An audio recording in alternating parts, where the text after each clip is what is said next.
बुजुर्गों का, गुरुजनों का, शास्त्र का, भगवान का भय रखना हृदय में। ऐसा नहीं, आप तभी निर्भय हो पाओगे यदि शास्त्र का भय नहीं, भगवान का भय नहीं, धर्म का भय नहीं, तो फिर आप वहां पहुंच जाओगे जहां भय ही। अब मन जिस विचार में फंसा देता है, बिना मतलब फंसाए, कोई भय नहीं, वो भय दे रहा है। कोई शोक का कारण नहीं, वो शोक दे रहा है, चिंता दे रहा है।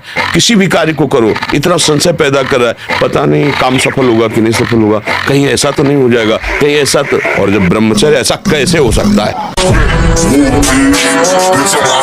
ब्रह्मचर्य रहता है, उसे शरीर बल, मनोबल, बुद्धि बल, वचन बल, ये सब जागृत हो जाता है। वचन बल जो बोला वही लागू हो गया, जबरदस्ती आपको मानना पड़ेगा।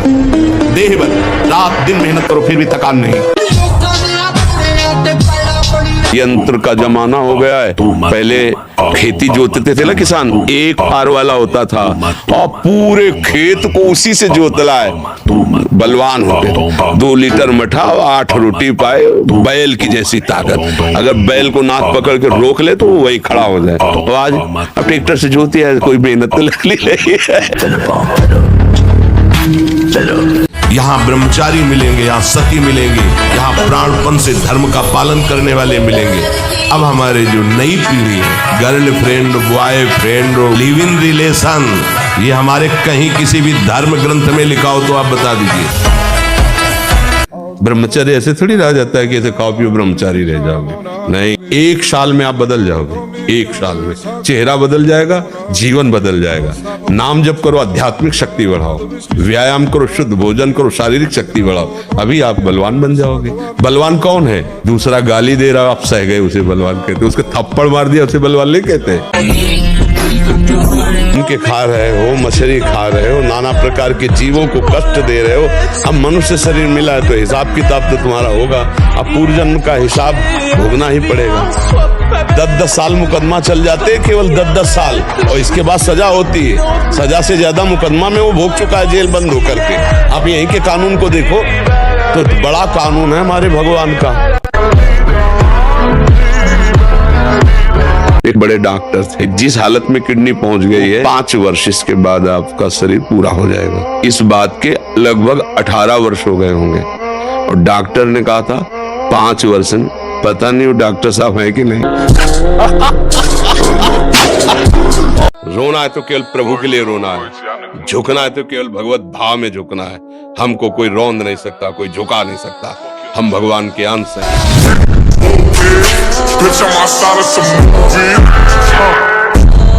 हमारी बात मानो, 4 बजे उठ करके शौच स्नान करके यदि 20 मिनट व्यायाम करोगे रोज, तो आप देखोगे वरदान की तरह काम करेगा। दवा कोई वर्जिश से बेहतर नहीं, नुक्शा है कम खर्च, बाला नसेन शक्ति बढ़े, फुर्तील है, चोट न अधिक पिराए, अन्न पचे चंगा रहे, कसरत सदा सहाय। ऐसा थोड़ी। अगर हमारी किडनी नहीं खराब होती ना, जब हमारी किडनी पूर्णतया खराब हो गई, हमें एक संत थे जो किडनी जिनकी फेल थी, उन्होंने कहा अगर अब आप व्यायाम करते तो फट जाएगी, क्योंकि वो फूल चुकी है। उस दिन से व्यायाम बंद किया, नहीं जब से सुधी संभाला होगा 45 मिनट, कई मिनट सर के बल खड़े होना, बिना किसी सपोर्ट के सर के बल खड़े होना, दंड बैठक मारना, और भी आसन व्यायाम 45 मिनट। ब्रह्मचर्य ऐसे थोड़ी रह जाता है कि ऐसे खाओ पियो ब्रह्मचारी रह जाओगे, नहीं। 45 मिनट व्यायाम करके पूरे वृंदावन की परिक्रमा करके अपने ठाकुर की सेवा, गुरु जी की 2 बजे प्रसाद पाते थे मांग करके, चाय नाश्ता सब कुछ ले, 24 घंटे में ब्रजवासियों का 2 बजे प्रसाद पाते थे। ये तो आज रोक दिया है तो श्री जी ने सुविधा दे दी, नहीं तो जी ही नहीं पाते।